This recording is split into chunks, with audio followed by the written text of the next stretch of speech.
Given how well many individuals with a mild intellectual disability are able to cope, a diagnosis often comes later in childhood or adolescence. However, it should be remembered that an individual with a mild intellectual disability may also have a specific reading or numeracy impairment, or possibly have some specific memory difficulties over and above those that could be explained by simply having an intellectual disability. If the person is experiencing problems in, for instance, school or job performance, then they will likely require further formal assessments targeting the area of concern. However, for many people, there will be no need for further assessments, as the individual will be able to develop and cope reasonably well with fairly typical and/or minor adaptations. While likely needing to take a little bit longer or needing to put in some extra effort, such individuals will oftentimes be able to function reasonably well towards meeting age-appropriate typical goals. The picture for individuals with more significant intellectual disabilities, or for individuals with more complex diagnostic profiles, is of course very different. In general, the more severe the intellectual disability, the greater the likelihood that the person will have a known medical diagnosis that is causing the intellectual disability. While the vast majority of individuals with an intellectual disability will have a mild disability, it is also true that many of these people will actually have two or more diagnoses, for instance, autism or fetal alcohol syndrome, as well as a mild intellectual disability. In such cases, the situation for the person with a mild intellectual disability will be anything but typical. Systems of supports and services have always been challenged to adequately serve people with two or more diagnoses. Oftentimes, systems will be set up with specialized dual diagnosis programs or groups in an attempt to address this issue. What many of these programs or groups, of course, come to realize is that A, many people referred to them will have more than two diagnoses, and B, that the service network that is meant to support such individuals still face large challenges in supporting such individuals adequately. One of the biggest reasons for the difficulty is not so much the individual, as it is the limited level of expertise in many systems to assist individuals with multiple disabilities. The demand for graduate level training, the time needed to develop an extensive experience basis, let alone knowing the vast amount of information regarding two or more diagnoses, means only a small percentage of experts will exist in any system. Usually the number of experts is far outstripped by the number of people with such complex needs. The 5 diagnoses on this slide have been chosen as they represent some of the most frequent diagnoses that go along with an intellectual disability, other than some frequent medical conditions such as cerebral palsy or epilepsy.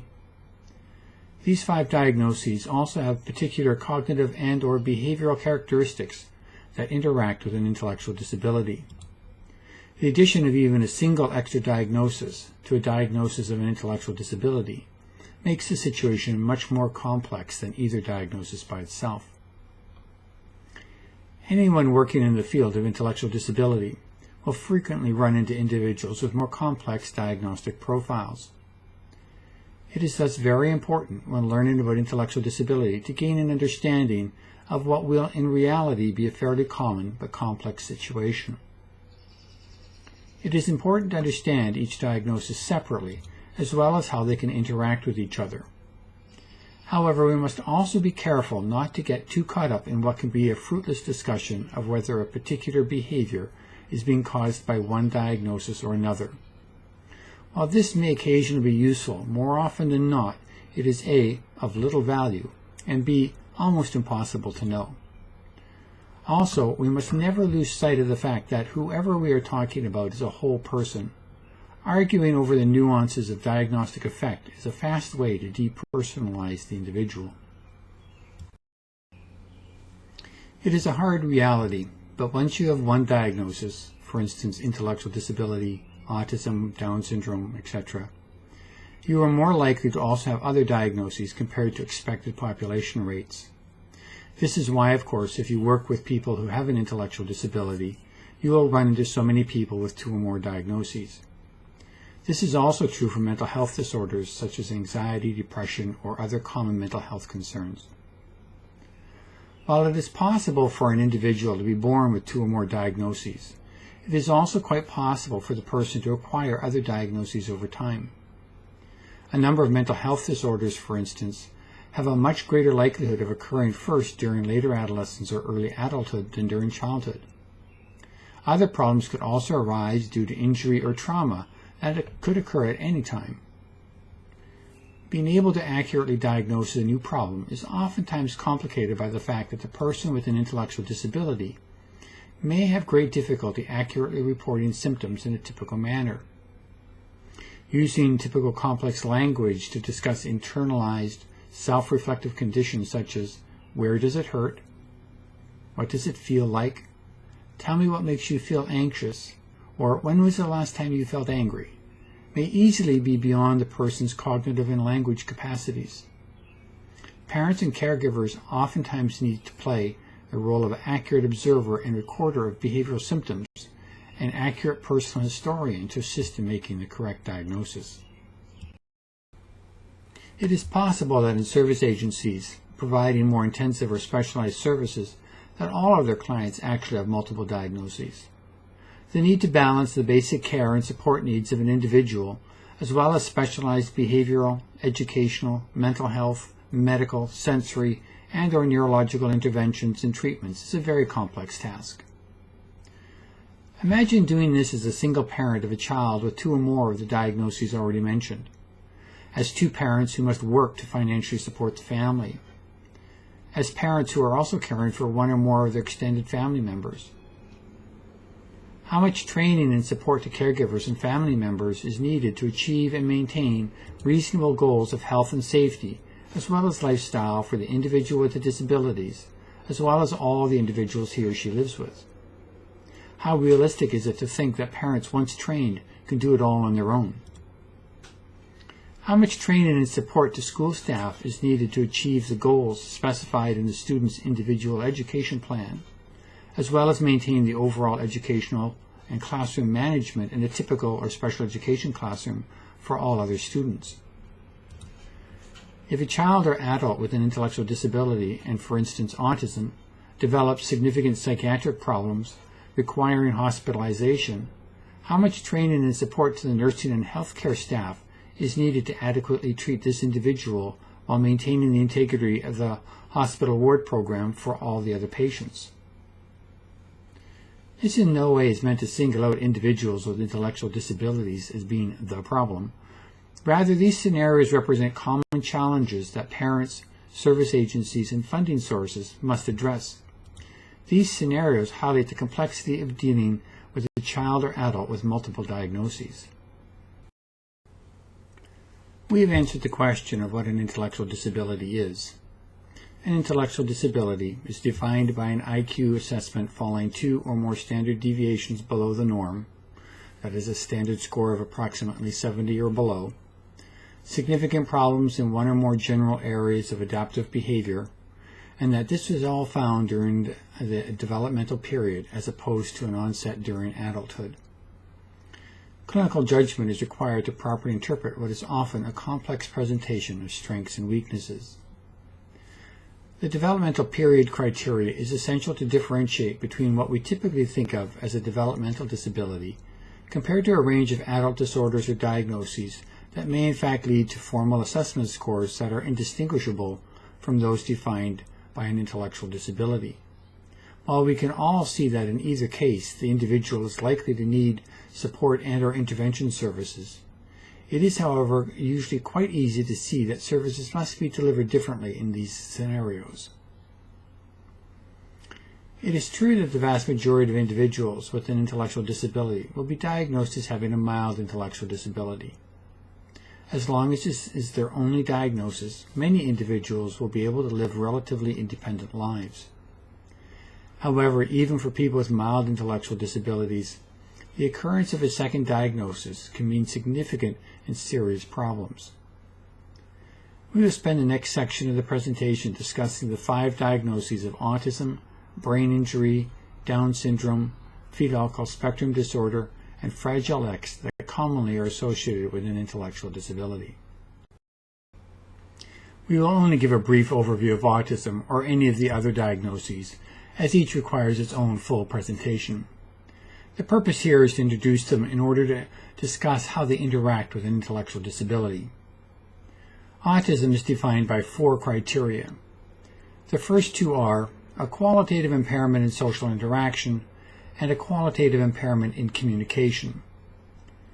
Besides the identification of social interaction and communication as core areas of deficits, it is critical to pay attention to the term qualitative. The obvious point being that the key is quality, not quantity. This is why, for instance, it is still quite possible to diagnose autism in someone who is highly verbal. They may talk a lot, but certain qualities of their communication will be impaired. The third criteria is a restricted or repetitive and stereotypic pattern of behavior, interests, or activities. Again, this is often an issue of certain qualitative dimensions. Simple repetitive hand flapping, for instance, is observable from people with a number of diagnoses. Therefore, this may not be very helpful diagnostically. However, many people with autism will demonstrate more odd and unique patterns of behavior that are repetitive and stereotypic. For instance, all hangers in the closet are exactly 3 centimeters apart, which is very helpful from a diagnostic point of view. Finally, the fourth criteria is delays or abnormal functioning in at least either social, language, or play, with this abnormal functioning occurring in the early developmental period.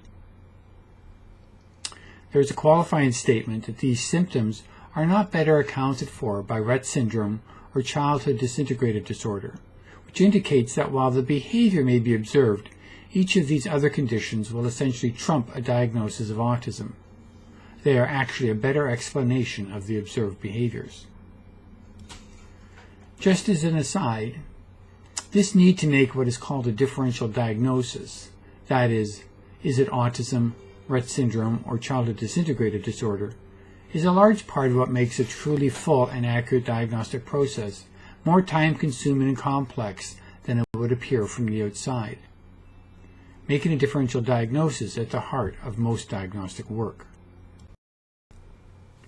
Children and adults with an intellectual disability will, by definition, typically show delays across most areas of functioning. This obviously will include social and language skills. People with autism will, again by definition, show problems in social and communication skills. What happens when you have both diagnoses?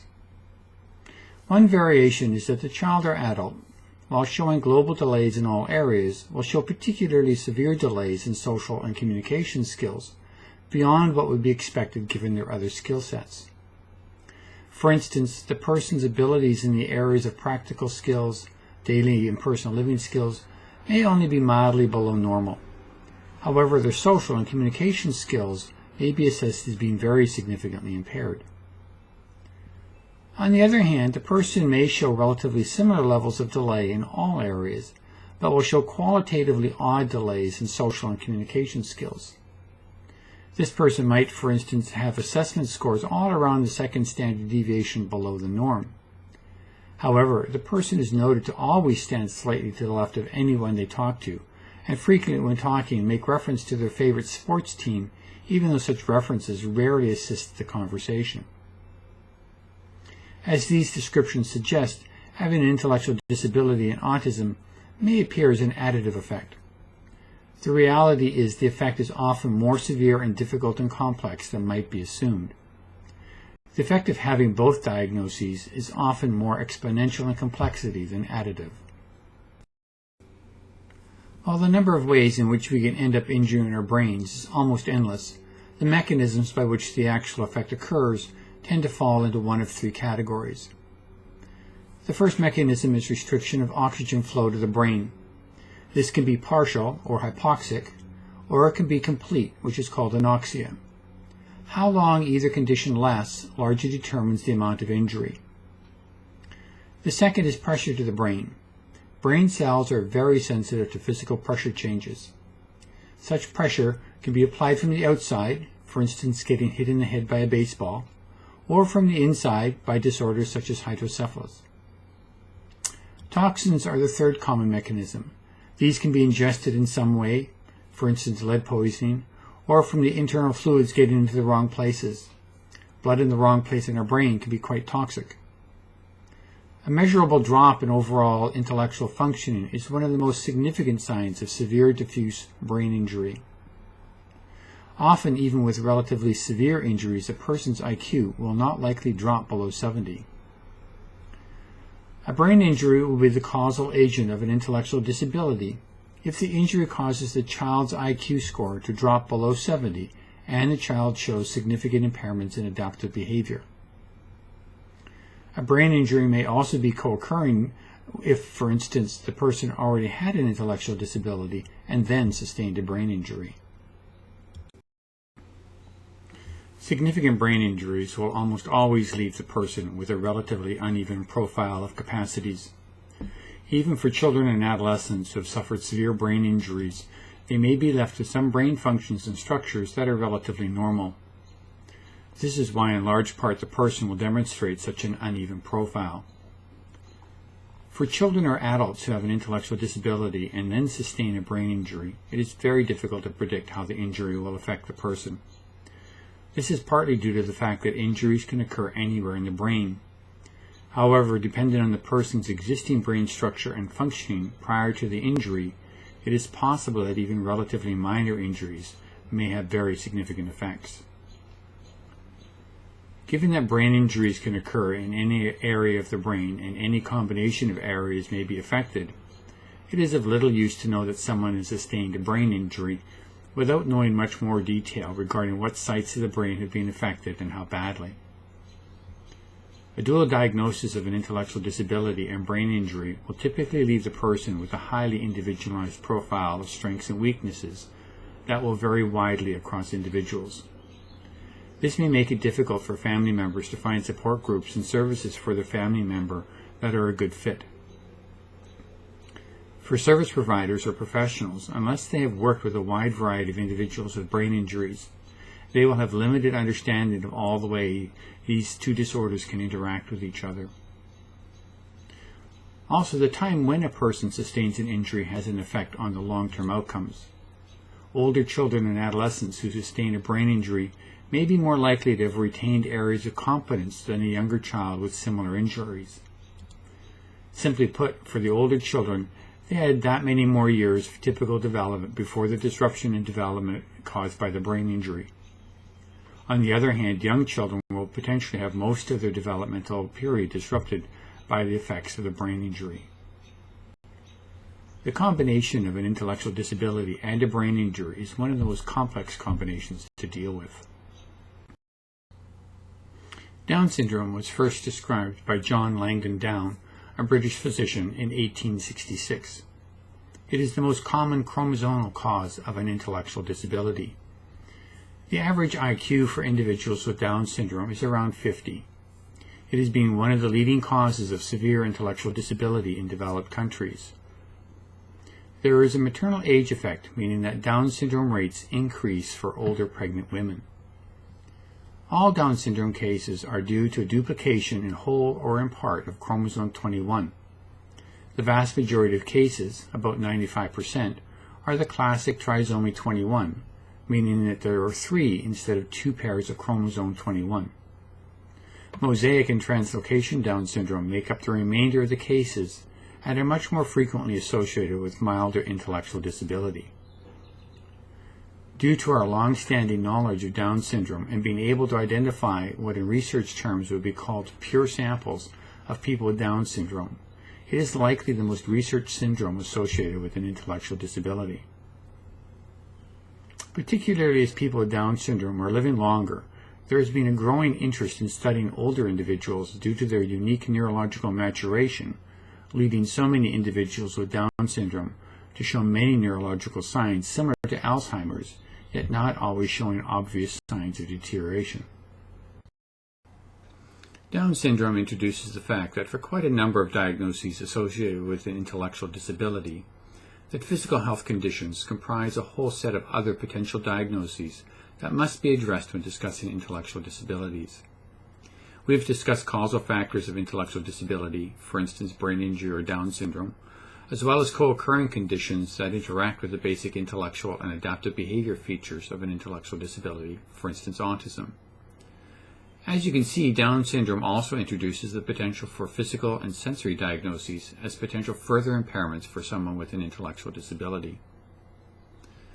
Once associated physical, sensory, and let's not forget mental health conditions are added into the mix of possible diagnoses a person with an intellectual disability may have, it is not hard to imagine that you could end up with 5 to 7 diagnoses. Being able to take a person-centered planning process for service delivery, a position commonly taken for individuals with intellectual disabilities, and ensure the expertise is available to not only adequately inform the planning process regarding such diagnoses, but also to assist in the discussion of how such diagnoses may interact with each other, as well as with a host of other planning issues, is a significant challenge to many service systems. As with brain injury or autism, just knowing a person has Down syndrome does not tell you very much, given the range of intellectual disability the person may have, as well as the potential range of health diagnoses the child or adult with Down syndrome may or may not have. Down syndrome demonstrates how even when only a single diagnosis is mentioned in regards to an intellectual disability, it may actually suggest the likelihood of 2 or more diagnoses as a package of diagnoses that functionally must be addressed. Healthcare systems in developed countries have greatly reduced the impact of many of the associated health concerns for people with Down syndrome. However, it is still the case that individuals with Down syndrome will be variably affected by the associated health conditions, let alone the person's level of intellectual disability. It is thus very important to not view Down syndrome as some sort of generic syndrome, but rather a syndrome that affects each person uniquely. It is also important to remember, particularly for families who have a family member who is being more seriously and complexly affected by Down syndrome, that the increased severity and number of diagnoses that must be dealt with typically exponentially increases the stress on the family. None of this, of course, changes the need to focus on developing positive support systems and goals for development and a good quality of life.